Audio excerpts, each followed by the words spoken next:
You see them on stage and it looks all glamorous, but there's a lot that goes into a production. This week we're speaking to Nyokabi Macharia about the performing arts industry and the business side of it.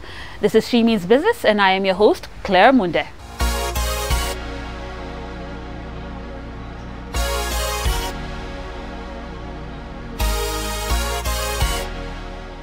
Hi Nyokabi. Hi. How are you? I'm very fine, thank you. How are you? I'm well, thanks. It's Nyokabi, not Nyokabi. Nyokabi, spelled with a B, pronounced as an F. Okay, welcome to She Means Business. Thank you very much. So you know, many people reach out to us. They say, we'd like you to tell so-and-so story. We'd like you to feature so-and-so. Right. So somebody reached out to us. They said, we'd like you to tell Nyokabi's story, Nyokabi's story. Oh. So that's what we are doing today. That's so lovely. Thank you. Welcome. So today we want to find out more about film and theater because that's the space that you operate in. Yeah. But before that, we would like to know your journey. What has that been like? So you're an actress and you do a couple of other things. But before you came to the point where you are, because you are in Kenya's first Netflix series, right? Yes. That is Country Queen. Yes. But before you got there, tell us, how did you end up in film and theater? Did you study it? Did you stumble upon it? Give us a short overview. Right. So first I went to Daystar University and I did public relations. But in Daystar we used to have yearly musicals. So every year we'd do a musical in school. And so I really got into it. And then a lot of the alumni from Daystar had made it in the media industry. And so it felt like, baby, this is not a bad career, because if these guys are doing well, then it means we might as well survive in the industry. And so that's where I sort of started looking at it as an actual career. But then later on, I actually studied for music theater. I pursued my master's in that. And then I literally just, it was on-job training. Especially after I left Daystar, it was just doing production after production and learning new things along the way. So for instance, we did Tinga Tinga with Kina Eric Wainaina, the musical. We did Jesus Christ Superstar. And so it's literally just by doing productions that I learned my craft. And then now later on I sharpened it by actually studying for it. Okay. So now you said you saw a lot of people who are making it in media, but media and theater and this production is different. Yes. So by the time you are deciding, let me take it to the next level and study it, were you thinking about the economic part of it, or were you thinking, like, had you seen that it is actually an economically viable career? No, it was my passion tells me I should pursue this thing and it's gonna be beautiful. Economic factor was never in my mind. It was just, I can make it and I can live my dream, and that was the only angle I was seeing at the time. And at the time, you just want to be happy, you know. As a student from university, all you want is happiness. And in your mind, doing what you love equals happiness. Until you gotta pay a bill and you're like, wait, happiness gotta have a little bit of money in there, you know. Well, yes. So tell me, when you started making money in this industry, like your first play, your first production and things like that, and what was the money like before it became something very viable? Because sometimes people are like, they are passionate about something and like, the money will follow, but hello, there are bills. So speak to us. That? So first, I think I did it for free for about, 3 years? And at the time my mom would support me, and my sister as well, so we were living in the same house, so she would pay half the rent and my mom the rest of the rent and that kind of thing. And then the very first money that I got from this career was like 10,000 shillings for a supporting act. And I was like, that's not bad at all. And then you see, I'm coming from a place where I'm already being given money. So this is just, you know, supplementary and stuff like that. And then after that, I think my next check was about like 24K. And then after that, 40K. And I was like, okay, it keeps getting better. And then in Tinga Tinga, it was just like, now jackpot has arrived. And I was like, okay, you can make money in this business.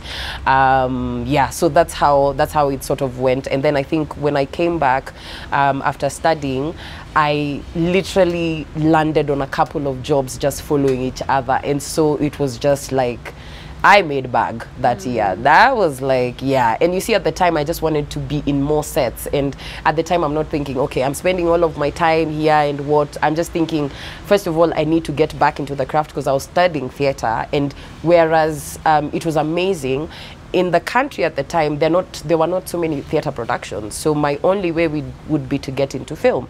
And that's what was paying a bit more, and TV especially. At the time, I think we were having Selena, Kina, a couple of productions running at the same time. And so your best bet at earning money as an actor, and regularly at that, was being on a TV show.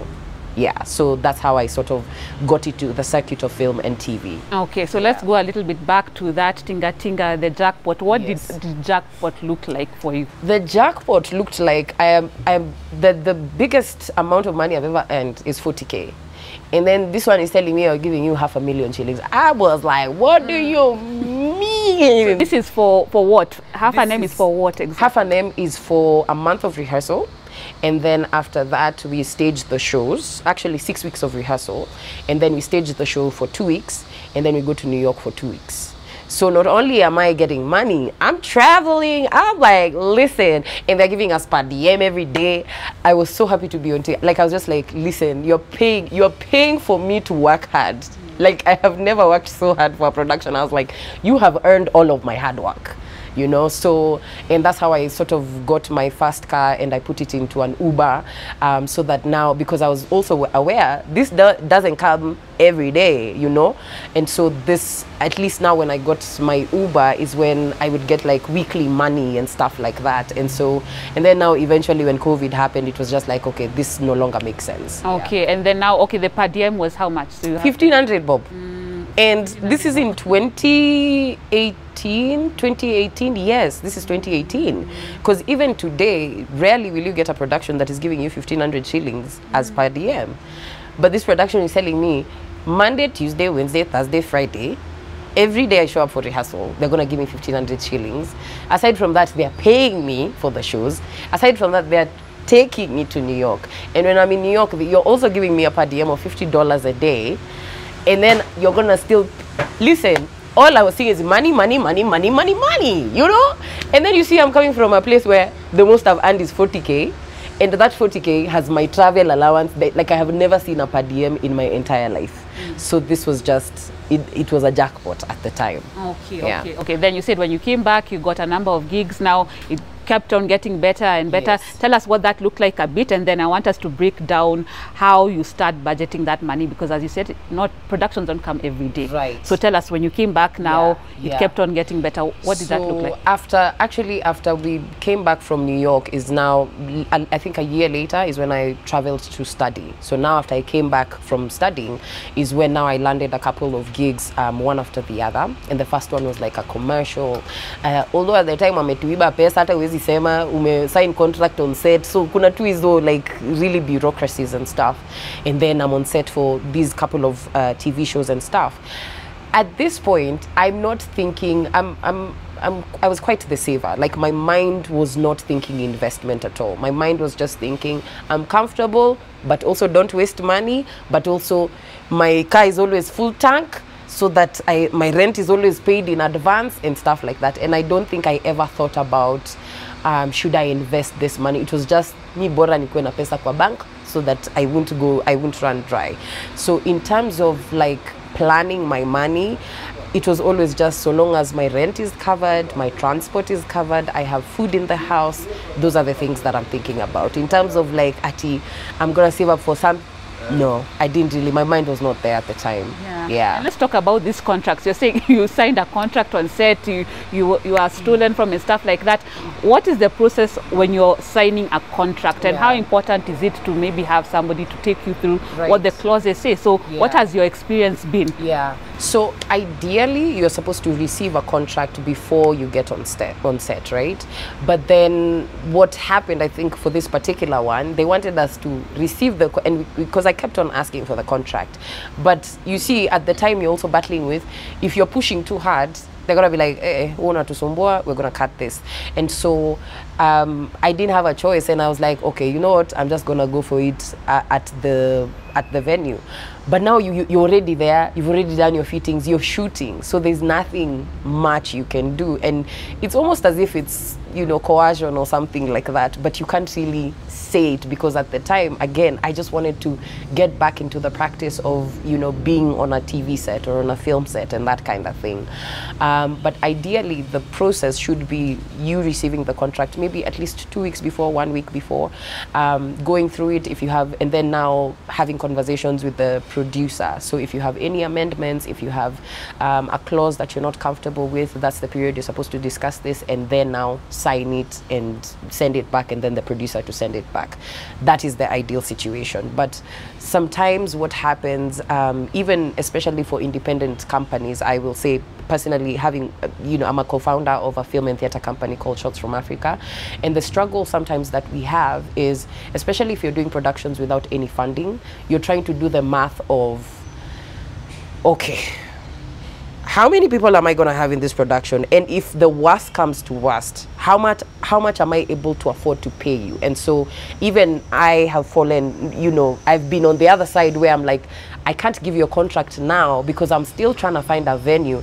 And the venue determines how much I'm going to pay you, because a certain venue has 150 people, another venue has 300 people. So I can't pay you the same with both venues, right? And so, and obviously it's, I need to plan better, but the reality on the ground is sometimes you're just like, okay, how do we go about this? And so that's why there's delaying of contracts and that kind of thing. Yeah, so yeah, there's a lot of dynamics there. Yes. Yeah, and you say now you've been on both sides. You've been the talent and now the owner on the other side, and you understand there's so much to it. So what would you say are some of the biggest lessons you've learned being on the other side, being the one who's scouting for talent versus being on the talent side? Yeah, planning.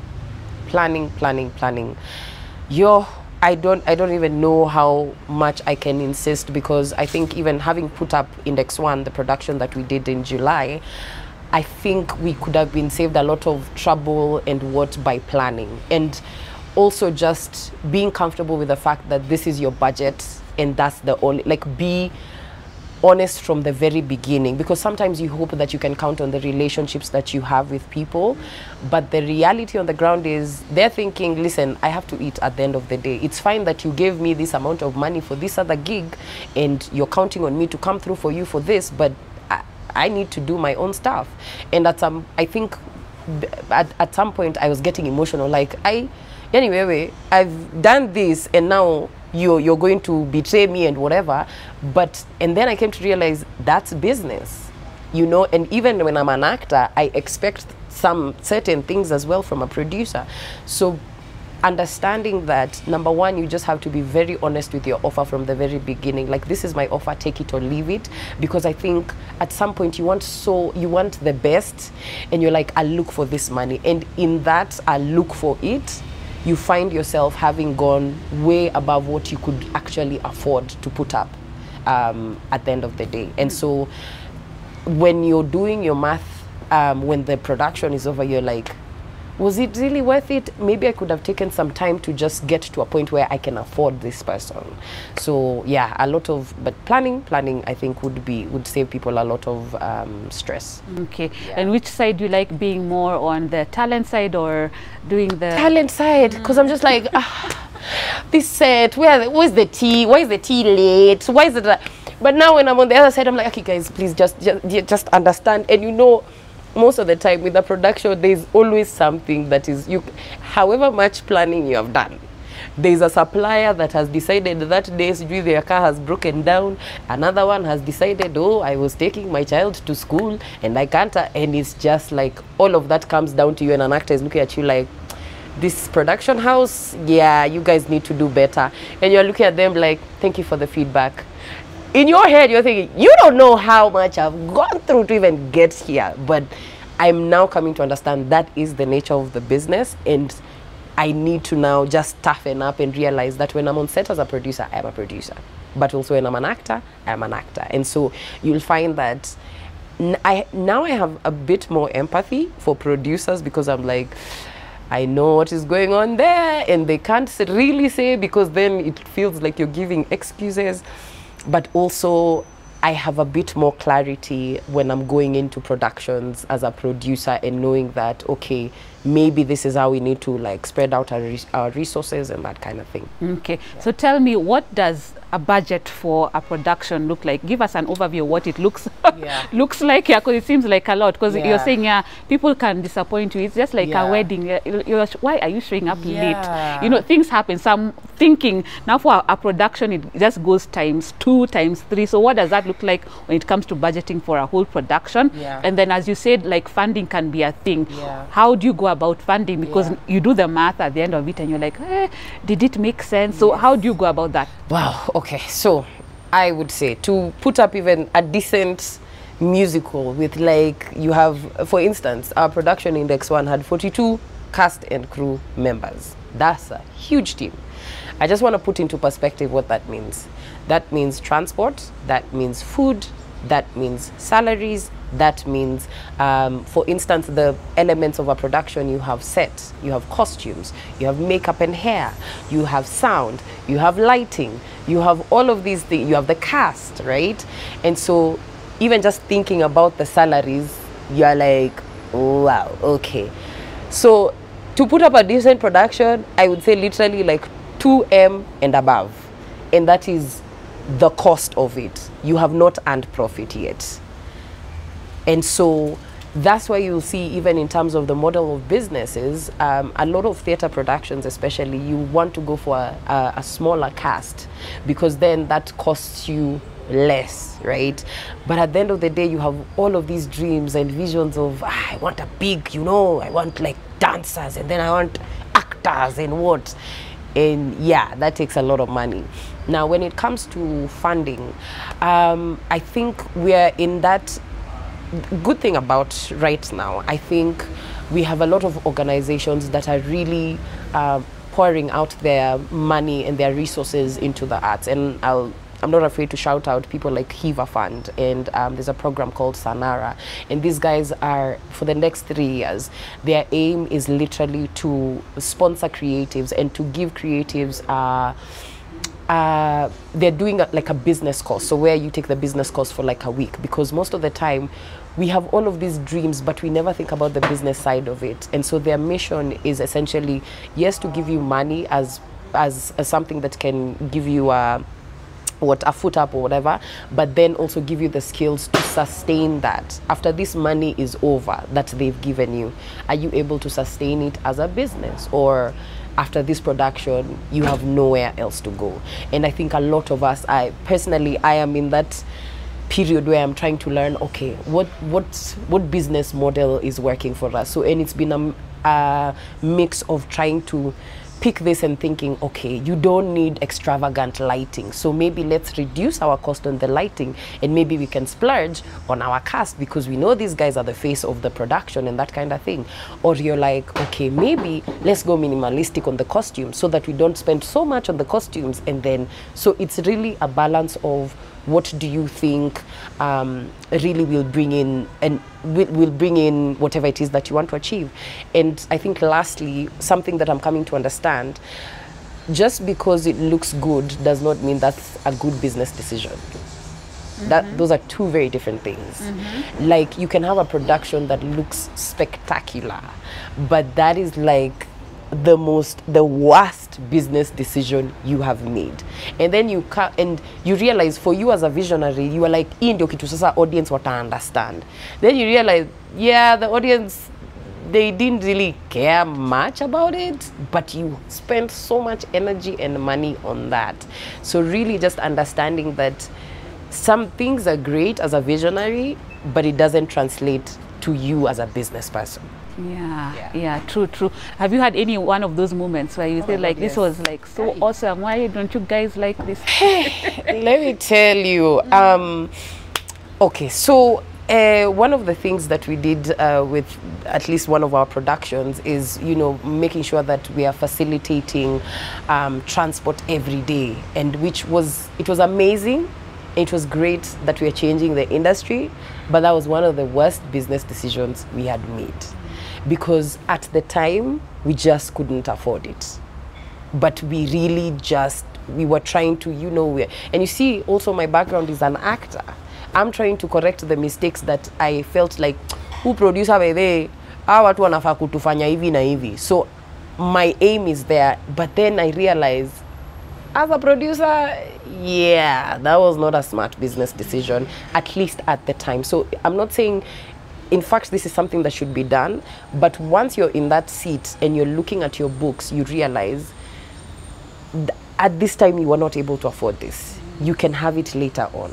Yeah. They're good to have, and then there's the actual business side of it, right? Exactly. So tell us a little bit more about revenue streams. You've said, okay, yeah, there are a couple of organizations that are supporting productions and so on and so forth. But what are the revenue streams for, let's say, a theater production, for example? Yeah. Ooh, that's a good one. So I think now, first of all, people, it's a great time for theater. Let me start there. It's such a beautiful time. There's so much variety when it comes to theater. So for instance, number one, there's definitely ticket sales. But ticket sales, I think we're just trying to get to that point where that's literally should be your profit. Like, because it can go either way. And then think of the times that we've lived in as artists, even just as a country, really. So many protests, and last year you couldn't put up a production with confidence that it's going to happen, because at any point a maandamano would come up. And so I think ticket sales at the end of the day should be like your last thing of like this, let's just get profit out of this. There's partnerships, for instance. Again, it's easier said than done. We are also trying to figure out how do we add value, because now the other thing is when organizations come in, they're like, okay, what is it that you're giving us? How is this translating to sales for our customers, right, or for our business? And then there's merchandise as well. There's what else? I think we're getting to a point where streaming is becoming an option. We haven't really seen, I don't think we've seen a theater production that has actualized it, but you know, people like Inafil have a platform, and so if you're able to record your production and then have it being streamed later on, I think that would be a beautiful source of income. Yeah, I think those are the things I can think about for now. As you said that, yeah, we were talking to Bi Mkurugenzi a couple of episodes ago, and she was like, you know, people did the math. They had like 6K people, and they paid for everything. Basically, people are thinking they're making money, but they've come to understand this is a branding thing, because the costs are too big. And as you said, organizations don't quite understand what value are you really giving us. So for them, they've just said this is an awareness branding thing. Their revenues come from different sources. So I think that's a very important thing to do, because people think like, oh my goodness, there was 1,000 people, you guys are rich. But as you said, there's so many costs that come with it. So that's something to understand. Now I'd like you to tell us now from the talent side, now as an actress and a producer, what has been a highlight in your career? Oh, wow. I mean, to begin with, Index 1, the musical that we did in July, and we're going to do it on 13th and 14th of December as well. It was marking my 10th year in the industry. This is my 10th year in the industry.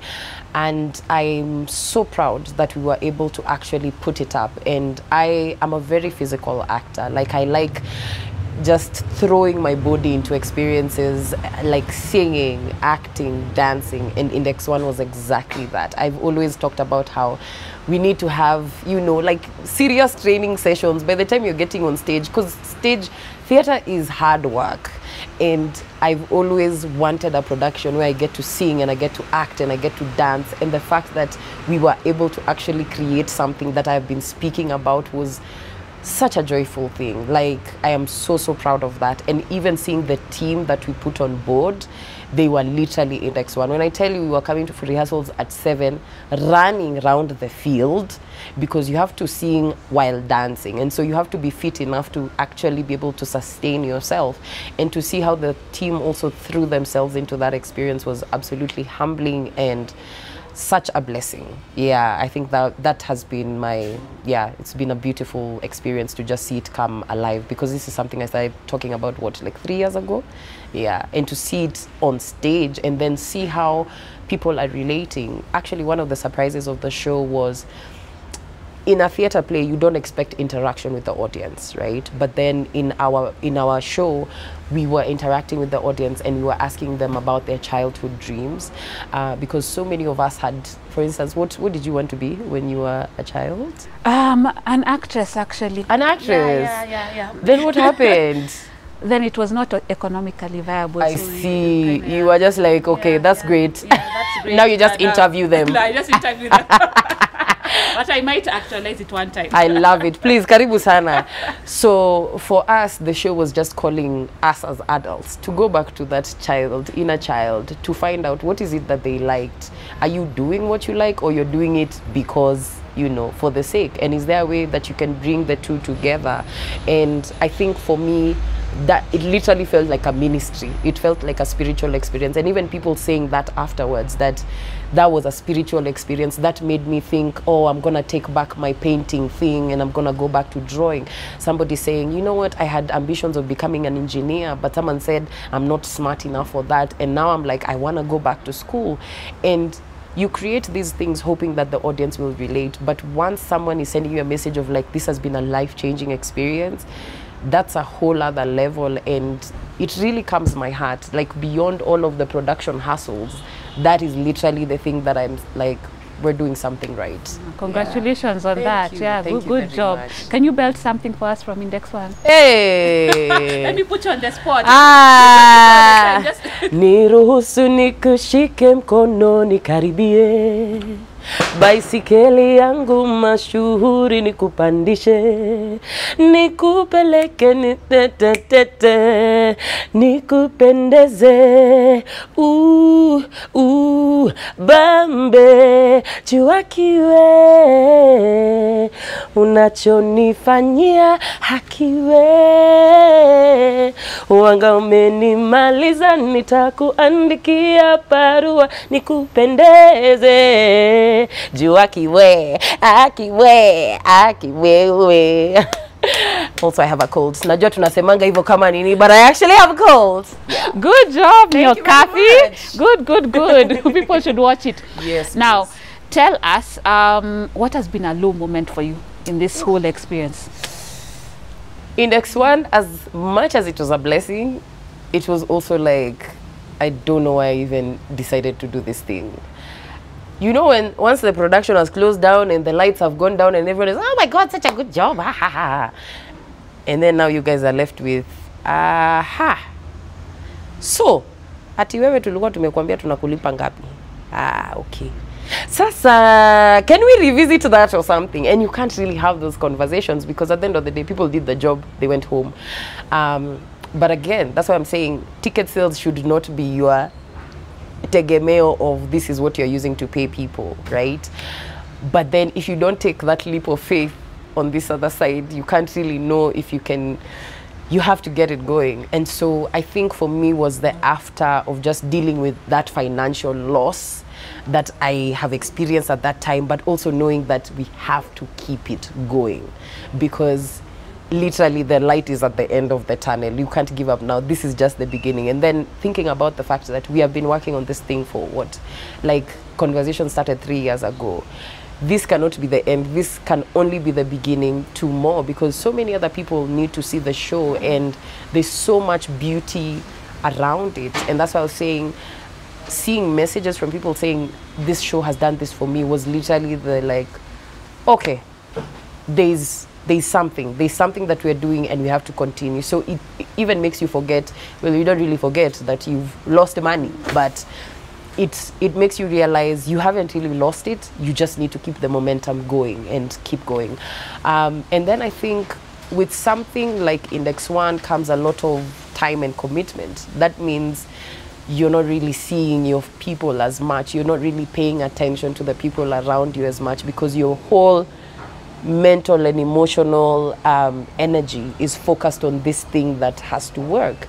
And you literally just forget the things that are happening around you. You miss important occasions for your friends and family. And I think for me, it was just a moment of where, okay, there's so much that I've missed. And it was like I had just woken up from, and remember, it's been now a year of actively sort of pursuing this thing. And it felt like a nimeamka. wait, what did I miss? Oh, I'm so sorry. What? So it was just a moment of realizing that so much had happened without my notice or without my knowledge, and now trying to bring yourself back into that space and realizing sometimes you can't really bring yourself back to that space, but you can now be aware going forward and just reconciling with that situation. Yeah. But tell me, like you said, okay, the losses that came with it, what were the expectations when it comes to numbers for the people who are coming versus what came? Yeah. Were they similar or? I wouldn't say they were similar. It was decent, it was okay, like it wasn't bad, but it was like, we expected so much more, you know, and I think because we had put in so much effort into the marketing and like letting people know and stuff like that, so there was extremely high expectations. But then in terms of now the people that showed up, it was just like, I feel like it could have worked so much better. So I think that's where we are at. But then now also one of the things we learned is that this is a new product we are introducing to the market. For instance, if it's let's even take a club. By the time people start a club and by the time it shikas, you give it a span of what, like 8 months. And so I think that was also the disconnect for us as business people, realizing that yeah, this is gonna take some time for you guys to build. But also one of the things I was actually really proud of, the people who came to see the show are not people that know me. So the work happened, just not as we expected it. A lot of people were like, oh, I saw your episode on this podcast and I said, let me come. Or, oh, I saw someone needing it.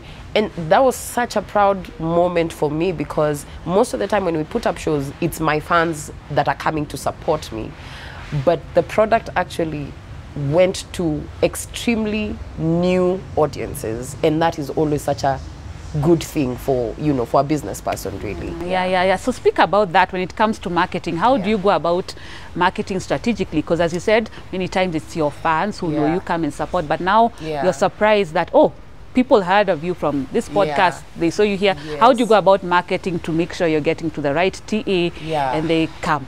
Wacha kwanza niseme tuko na marketing team wako hapa mwezi waona, but literally I think they did such a wonderful job. I think they laid down a strategy, and you see now, having done our kienyeji ways of, you just think marketing is social media. So we had another production with my business partner called Nice Givinji like 2 years ago, and we did something called Graveyard Queens, and it was about like the characters were 50-year-old plus characters, and they were like 4 of them, and we were so busy marketing them on social media. And then we did like a preview of the show like 2 weeks before the show, and people are saying, but we haven't had these things and nini. And then we realized we are marketing to the wrong audiences. 50-year-olds plus are in golf clubs, they're in churches, they're not on Instagram trying to figure out where's the next party. And you realize that when we go to the right audiences, there's a lady who bought like 20 tickets, and a ticket is 2,500. So these are people, when you get to the right audience, they are willing to put in the money for that. And so for instance, something like Index One, these guys had a really, really well laid out strategy of informing people, connecting with people in, you know, emotionally, as opposed to, I think we were coming from a place of, we need to, you know, FOMO, and we need to like, what's trending at the moment, we need to get on that and whatever, and we forget really what are you trying to communicate to people. And so I think it really depends. When it comes to strategy, it depends on the product that you're selling. It depends on who you're selling to, what's your target audience, where do you find your target audience. They're not always, again, on social media. Maybe your target audience is in clubs, maybe your target audience is in, I don't know, schools and that kind of thing. So it really is a matter of doing a little bit of studying, and something that I hope we can get to, or at least we're also just trying to figure out how to do that, at least in the theater industry, in our business particularly, is the research and development stage. I think we really miss out on that, and even just getting an R&D team. Now I'm talking like a corporate person. But this is the most important thing, because we are always, because you see our work is so emotional and it's so us-centered in what we want to put out, but then we forget there's what we want to put out, there's what people want to see.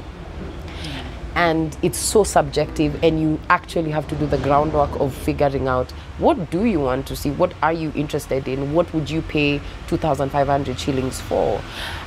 So yeah, we are slowly trying to see how do we find those systems that can help us actually create a product that where there's a need for it in the market. Yeah, I like the way you say that. Yeah, you're talking like corporate. Yeah, I know. I've hung out with too many corporate people. It's not necessarily what you want, but what do people want, and you're probably at the wrong place. Exactly. So your product may not be bad, but you're putting it in the wrong places. Exactly, so, or the wrong time.